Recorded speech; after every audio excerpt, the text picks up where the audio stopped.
Okay, now we're going to find our snare drum sounds and shuffle through the possibilities of different tones of the snare drum.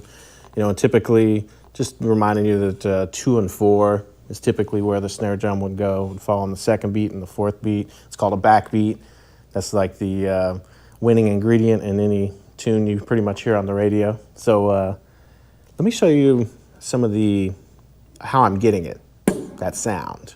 And, you know, similar to the kick drum thing, I'm going to have it muted with the index finger of the left hand, just to restrain the string. And then I'm going to use the index finger of the right hand to pop the string, and I'm choosing the D string.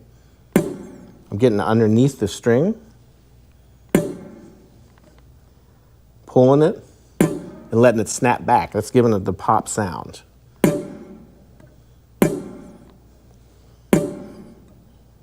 I'm not leaving the string too far away because it'll make it that much more difficult for me to return back to position. So I'm keeping a nice close proximity so I can get back to it. And you don't have to do it super hard. You don't have to kill it because you'll probably snap your string off if you do too hard. So you want to, you know, kind of a medium, not too soft either because you won't hear it. So you want to give it some, but not bludgeon it to death. So now that's your snare sound right there. That's going to be mandatory on 2 and 4. And you can also explore some of the other snare pitches if you want to, just by changing strings, the string you address for your snare. So high strings, obviously a very thin and a higher pitch, which is nice actually in certain percussive things. I don't know if I would want that to be my snare drum sound as a constant thing.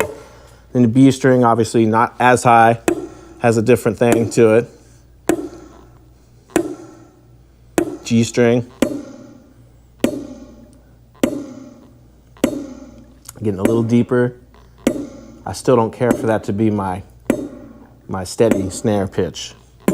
This one I love. This one's kind of perfectly in the middle of all those sounds. Because obviously we'll keep going to A string, which might, as a fluke, depending on the riff, fall on that string sometimes, just depending on the figure. And E is obviously a little too deep for that. You know, that's more like a floor tom to me. But so my favorite pitch is the D, but you can certainly experiment. D's just right in the middle, so it's kind of nice. And occasionally, I might even use my middle finger, or I might. It just depends on what particular riff you're playing. But typically, index finger is always popping that snare. Remember to keep it restrained, muted with the left hand. Otherwise, you're going to get this. You don't want that. That sounds kind of useless.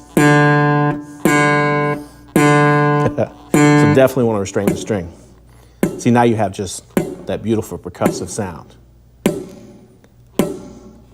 which is so mandatory and so overlooked in a song sometimes. People don't think about, you know, the function of a backbeat and what kind of service it provides on 2 and 4. 1, 2, 3, 4. 1, 2, 3, 4. 1, 2, 3, 4. So I recommend you try that technique, shuffle through the various snare tones and see which pitch you like.